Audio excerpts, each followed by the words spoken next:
Welcome. It is Verdict with Ted Cruz, Week in Review, and these are the stories that you may have missed that we talked about this week. First up, Democrats move to totally change America. This time they want to add 4 new U.S. senators so they gain control of the Senate. Where do they want to do it, and how do they get to this idea? We explain it. Next up, Democrats are furious that Republicans are fighting back after their decades of gerrymandering, and their argument, it's always about race. We explain that. And finally, an indictment in Cuba with someone with the last name Castro. It took almost 30 years to get it to happen. The details behind that as well. It's the Weekend Review, and it starts right now. I think that especially people that listen to the show that are younger, they hear this argument on statehood. Democrats are really leaning into this. It's becoming an election year issue multiple times over now. And the argument that young people hear and the one that they then make is, well, they're not being fairly represented. Puerto Rico, Washington, D.C., representation or taxation without representation. Why should we not make sure that these people have a voice in Washington, D.C.? Explain to people listening now how to defend against that argument that's being made by the left, because they are really pushing this on colleges and college students and young people in this country. Well, look, the Constitution explicitly created D.C., and the framers of the Constitution wanted our nation's capital to be a federal district that was not part of any state. They didn't want any state to be favored because the Congress was there, because the president was there. And so they carved out the lines of the District of Columbia. It was originally carved out to be 10 miles by 10 miles. And then what ultimately happened is they gave the southern portion of it, everything south of the Potomac River, they gave to Virginia. So what used to be D.C., Arlington used to be part of D.C., it was given to Virginia. So it's now that 10 mile by 10 mile diamond kind of chopped, the bottom portion chopped off by the Potomac River. And the idea of the framers was quite clear, that it was not fair. If you had a state that had our capital, that state would have advantages that no other state had. The only reason Democrats want D.C. to be a state is because D.C. would immediately become the most liberal state in the union. It would make California and Illinois and New York look conservative by comparison. They want 2 new Democrat senators. They want 1 new Democrat House member. They want to be radical and extreme because, and notice, it's not about any substance.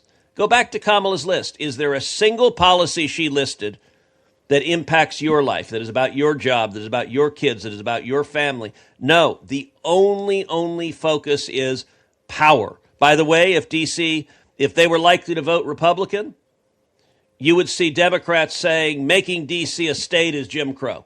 Yeah. Puerto Rico is actually a little more complicated because Puerto Rico has elected Republicans. The Democrats assume Puerto Rico will elect 2 Democrat senators. They might be right, but they might be wrong. If Puerto Rico became a state, we would fight and vigorously contest it. I don't know if we could prevail on that or not. But their assumption, look, the Democrats, if there's one essential feature about them, they're racist. They believe all African Americans must be Democrats. That's why they hate Clarence Thomas, because in their view, he's a traitor to his race. They believe all Hispanics must be Democrats. That's why they hate me, because they think I'm a traitor to my race. And so their view of Puerto Ricans is you must be Democrats because we, the Democrat Party, control you. I'm not sure that would play out, but look, Puerto Rico is a territory. It has a different history. And by the way, the people of Puerto Rico have long been divided on the question of whether to become a state or not. At various times in elections, they've had options of statehood. They've had options of independence. There's some in Puerto Rico that want to be a separate and independent nation. And then the third option, which is what they have now, they're a commonwealth. They get some of the benefits of American citizenship, but yet they're not fully a state. And the people of Puerto Rico have long disagreed on that. Democrats don't care about any of that. All they want is power. And I'll point to another instance. We've talked about Kamala nationwide.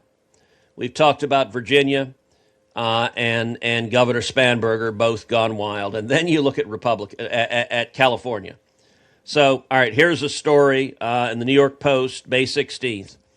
California sees massive surge in Republican votes as more than 900,000 ballots already returned. Could the state of California actually be turning red? Early voters in the Golden State have already returned more than 900,000 ballots ahead of the June 2nd primary, showing a massive surge in Republican votes compared to 4 years ago for the governor's race. A post on Saturday from the research firm Political Data PDI showed that out of 905,889 ballots that have been returned, 37% were from Republicans, with Republican returns up 11% compared to the same stage of the 2022 midterm. So Republican votes up 11%. More shocking is the fact that the data showed 41% of Democrats who have returned their ballots, down 13 points from the same moment in the primary election 4 years ago. So Republicans up 11%, Democrats down 13%. Now, we all know, because they tell us incessantly, Democrats are committed to democracy, and they beat their chest when they say it, and they get a little tear in the corner of their eye. It is democracy with a trademark on it. It is capital D democracy.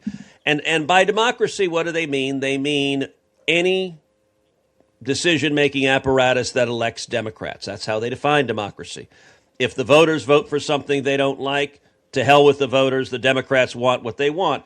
So Gavin Newsom, California has this really weird system of electing governors where you vote for, there are like 60 candidates on the ballot, both Republicans and Democrats. They got rid of a primary. And the way it works, the top two candidate vote getters then go to a runoff. There are right now two strong Republicans who are in the top four, Steve Hilton and Chad DiBianco. Those two could possibly end up 1 and 2. If that happened, it would mean the runoff would have only Republicans. By the way, it was Democrats who designed this system because they wanted every election to feature just two Democrats. They wanted to ensure that there wasn't even a Republican on the general election ballot. They assumed they could take the top two seats and just close. Every time in this, and then they'd never have to worry about a Republican winning again. You know, and it turns out when you do things like let your city burn to the ground, not fill in the water, let homeless people on the streets, let needles and robbery and abuse the economic system so much, propose a wealth tax to confiscate people's wealth, destroy jobs, cause a massive exodus of people fleeing California. It turns out when you really, really, really screw up running the state or running, say, the city of Los Angeles, eventually people notice. And so here's Gavin Newsom. I want you to listen to Gavin Newsom talking about what would happen if Republicans win the top two spots in the election, if California voters choose to vote Republican. We all have agencies. We can shape the future. There's still a lot. Look, I've said this before, so I'll repeat it. I don't anticipate this need to be the case, but there is a break the glass scenario. And there's many people that have a deep understanding of what it would look like if Democrats were locked out. And we're going to do everything to make sure that doesn't happen. I'll leave it there. So in other words, we're just going to rig elections? Is that basically the response? Like, don't worry, this may happen once, but it'll never happen again, Senator? Look, what he called the break the glass scenario. Understand what he's saying to the voters. If you pesky voters vote Republican, and if the top two candidates that come into the runoff are both Republicans, he will, quote, break the glass. And I don't know what the heck that means. What, throw one of the Republicans out of the election, cancel the election? I mean, anything he's talking about, do you know what you just witnessed there? A promise of an insurrection. That is, in fact, what he is doing. I mean, it's a fair way of saying it. You're basically saying, even if you guys decide to go a different way, we won't let you. He said, we have the agencies, we have the power. There are break-the-glass scenarios. If Republicans win, he's literally declaring war on the voters. He's saying, you voters have no say in the state, and if, God forbid, from his perspective, you choose to vote for Republicans, you deny us power, we will use our power to crush the voters. This is Democrats gone wild. And look, Gavin Newsom, Abigail Spanberger, Kamala Harris, they're all doing the same thing. They're freaking out, they're panicking, and they're saying we got to keep changing the rules so that under no circumstances is it possible that we lose. That's dangerous. It's cynical. It is explicitly, as Kamala put it, an assault on the Constitution and an assault on democracy. And this is where today's Democrats are. Now, if you want to hear the rest of this conversation, you can go back and listen to the full podcast from earlier this week. Now on to story number 2. I want to move to some fireworks that took place today in the Senate Judiciary, where you guys were talking about the issue of gerrymandering, and it got very heated between you and another senator. Walk us through that. Well, we had a hearing in the Senate Judiciary Committee on racial gerrymandering and the Supreme Court's recent decision making clear that you cannot draw congressional lines discriminating based on race. And the Democrats have been losing their minds about this. They've been screaming that it's Jim Crow. And Mazie Hirono, the very, very liberal Democrat from Hawaii, she spoke right before me.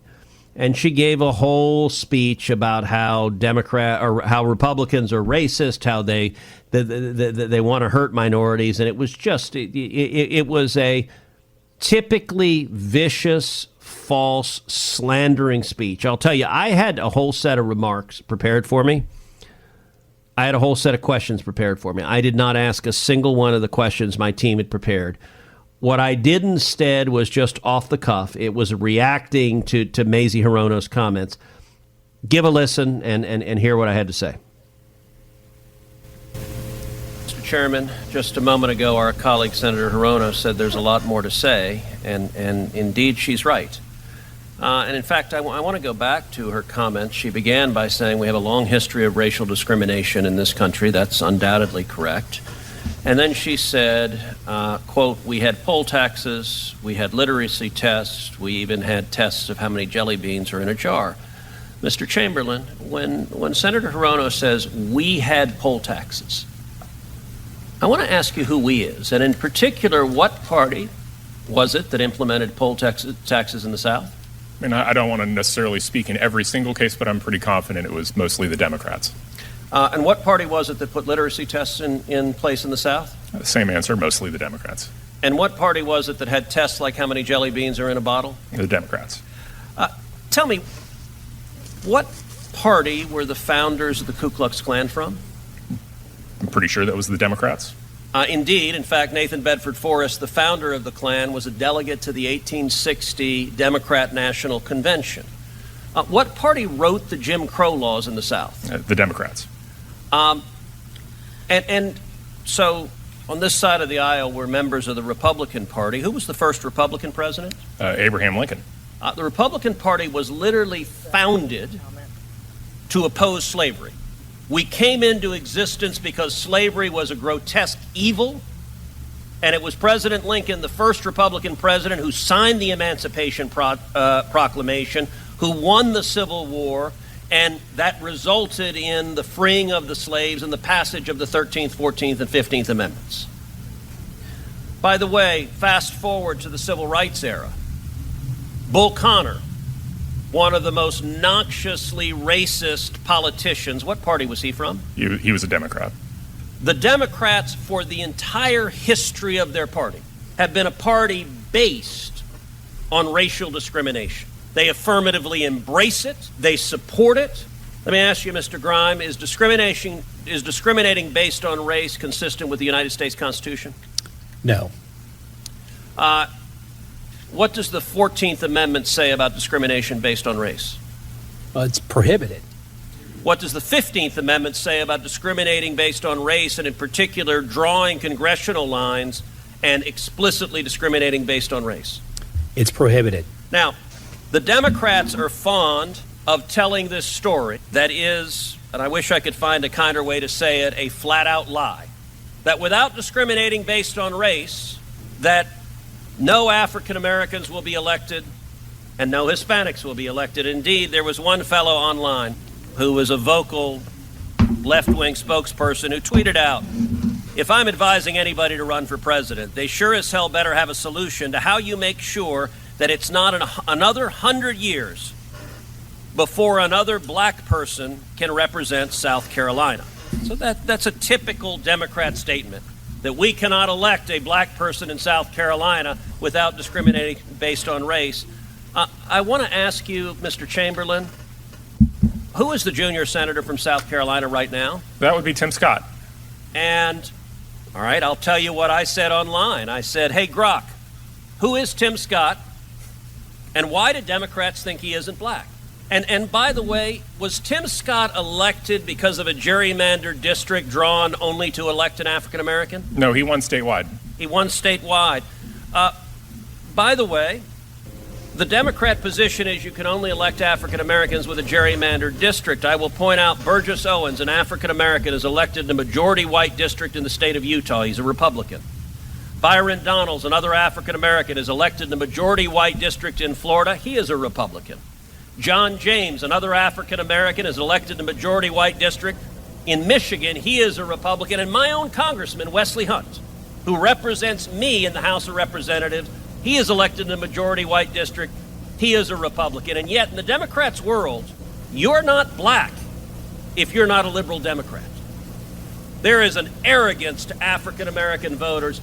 By the way, they also have that same arrogance to Hispanic voters. They say you're not Hispanic if you're not a liberal Democrat. Well, I'll tell you, I am proud to be the first Hispanic ever elected to represent the state of Texas in the United States Senate.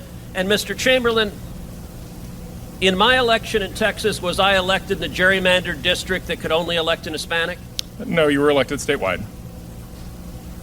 Discrimination based on race is wrong. Final question. The Democrats are now clutching their pearls that seats drawn to elect liberal Democrats in the South are going to go away. You may get black Republicans instead. Indeed, in Tennessee, they're freaking out that a liberal white guy who's a Democrat is likely going to lose his seat to an African-American woman who's a Republican, and they say that's horrible racial oppression. My final question is this. If you look nationwide, which party has egregiously abused gerrymandering for decades? Both parties are guilty of it, but who has been the worst offender? And in particular, take New England. Take Massachusetts, take Connecticut, take Rhode Island, take Maine, take Vermont, take New Hampshire.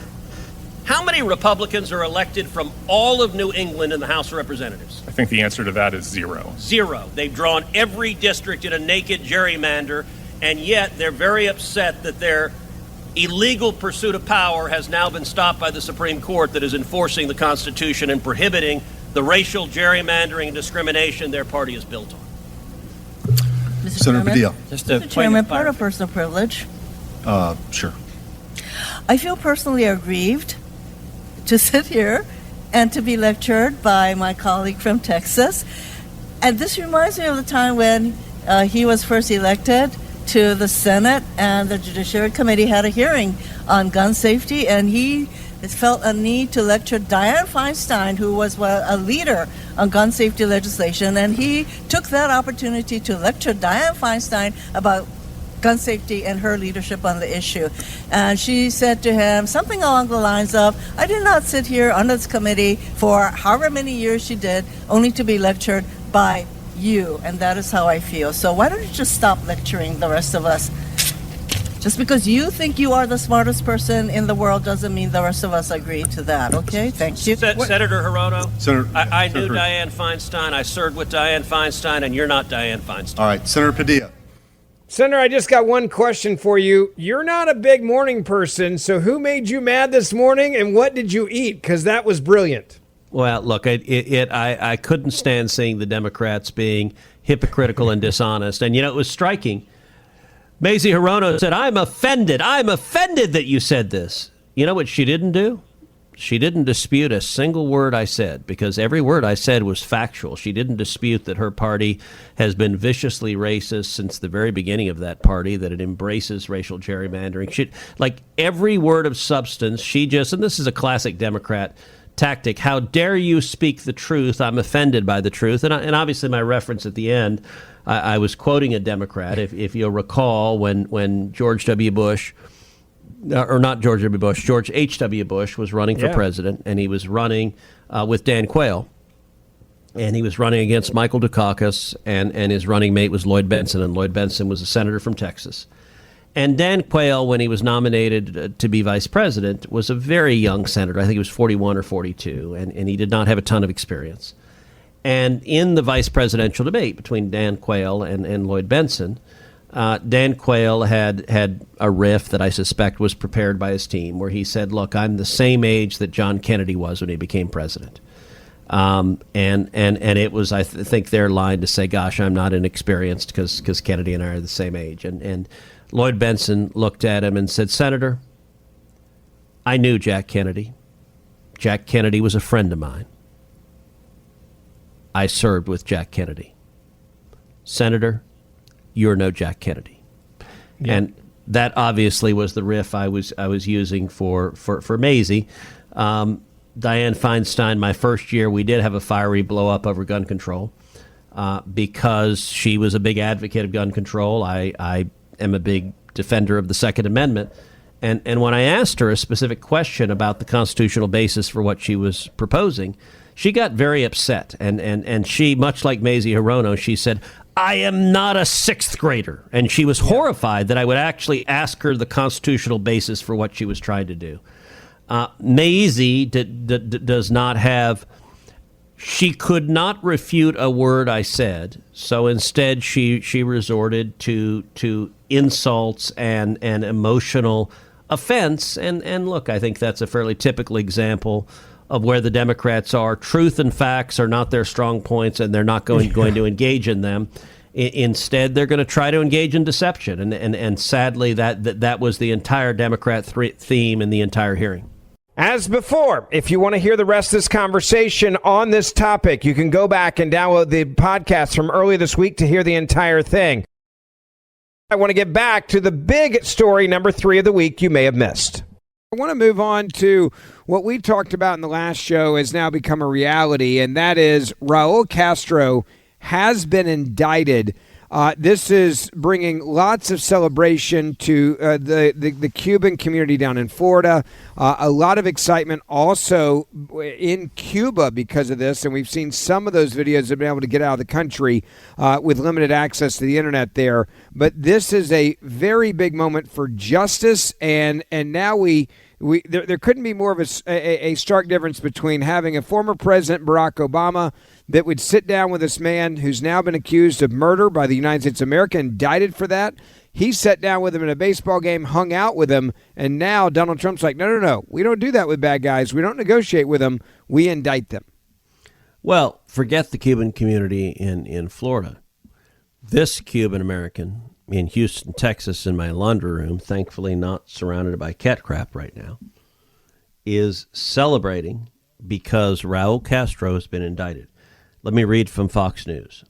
Former Cuban President Raul Castro has been indicted in connection to his alleged role in the 1996 downing of 2 planes operated by the Miami-based exile group Brothers to the Rescue. The indictment, which a Florida grand jury returned in April, was unsealed Wednesday. Acting U.S. Attorney General Todd Blanche said during an announcement in Miami on Wednesday. It charges Castro with conspiracy to kill U.S. nationals, destruction of aircraft, and 4 separate counts of murder. The indictment stems from a February 1996 indictment in which 4 Americans, Carlos Costa, Armando Alejandro Jr., Mario de la Peña, and Pablo Morales, were flying in civilian aircraft when Cuban military aircraft shot their planes down in international waters and killed them, the indictment alleges, according to Blanche. Quote, they were unarmed civilians and were flying humanitarian missions for the rescue and protection of people fleeing oppression across the Florida Straits, Blanche said. Quote, as alleged in the indictment, Raul Castro and 5 co-defendants participated in a conspiracy that ended with Cuban military aircraft firing missiles at those planes and killing 4 Americans, he continued. Nations and their leaders cannot be permitted to target Americans, kill them, and not face accountability, Blanche also said. Joining Blanche announcing the indictment were United States Attorney for the Southern District of Florida, Jason A. Reading Quinones, Deputy FBI Director Christopher Rea, and Florida Attorney General James Utheimer. Look, Raul Castro, he's in his mid-90s. He is a murdering, torturous, communist bastard. Look, if there's one thing, and let me say to the folks that listen to Verdict, you guys know me. If there's one thing about me, I genuinely and deeply and passionately loathe communists. Communism is the most evil ideology humanity has ever created. Communism has produced more murder, more torture, more imprisonment, more poverty, more misery than any ideology in the history of our planet. Fidel Castro was an evil monster. When Fidel Castro died, I gave a floor speech saying how happy I was that Fidel Castro had moved to warmer climates. I believe Fidel Castro is burning in hell right now. His brother Raul was vicious, was responsible for much of the oppression in Cuba. He's no longer the president. He's now 94. And I am incredibly glad, I am gratified that the Trump Department of Justice has indicted him for murder. This is an evil man, and this may well set the predicate, just like Nicolas Maduro, for the United States going in to execute this arrest warrant, to arrest him. And I got to say, one of the striking things... By the way, I had to ask you this real quick. Do you think there's a decent probability that is actually what could happen here? 50-50. Look, okay. I think President Trump is going to ask the military, how likely are we to succeed? It depends where Raul Castro is. Could you mount a military campaign to go in and get him? I don't know how secure he is. I have zero classified information on this, so I'm not revealing anything. But I don't think President Trump will order the operation if it is unlikely to succeed. So if Castro makes a stupid decision and goes somewhere where we could get him, I think there's a real chance we go arrest him. If he is hidden underground, either figuratively or literally, where we don't know where he is, that becomes more complicated. So I don't know the answer to that, but I think it's a 50-50 proposition right now. And I will say the contrast, if you look at the alums from the Obama administration, if you look at Ben Rhodes, who was the Deputy National Security Advisor under Obama, he is effectively weeping. You look at Jen Psaki. Jen Psaki had Ben Rhodes on TV, and they were lamenting how horrible it was that Raul Castro had been indicted. Understand, when Obama was president, he went and joined Raul Castro at a baseball game. They were palling it around. They had their arms around each other. And listen, commies like other commies. Listen, Barack Obama, when he was president, at times he pretended he was moderate. But I think as the years have gone by, it has been clear, look, there is a very real communist movement in the Democrat Party. They've got people like Graham Plattner, this crazy self-described communist running for Senate in Maine, the guy with the Nazi Totenkampf tattoo on his chest. Yeah. He will tell you he's a communist. AOC, Ilhan Omar, those folks, they won't quite tell you they're communists, but they're close. Al Sayed, who's the radical leftist running for Senate in Michigan, is also pretty damn close to a communist. And listen, I believe, I think Obama is responsible for all of this. He has radicalized the Democrat Party. And so you look at the pictures and images of Obama embracing Raul Castro. Obama loved communists who were enemies of America. Obama started his presidency. One of the very first things he did, he went to the University of Cairo in Egypt, and he gave a speech, and he said Iran has a right, and he used the word right, to nuclear technology. Now that's idiocy. That makes no sense. But all of the Obama bros are weeping right now because if you gave them a choice, who do you like more? Raul Castro, the communist, murdering, torturing, evil tyrant, or Donald Trump? 100% of the Obama bros would pick Castro over Trump. And so they're all freaking out. I got to say, karma is a bitch. As always, thank you for listening to Verdict with Senator Ted Cruz. Ben Ferguson with you. Don't forget to download my podcast, and you can listen to my podcast every other day you're not listening to Verdict, or each day when you listen to Verdict afterwards. I'd love to have you as a listener to, again, the Ben Ferguson podcast, and we will see you back here on Monday morning.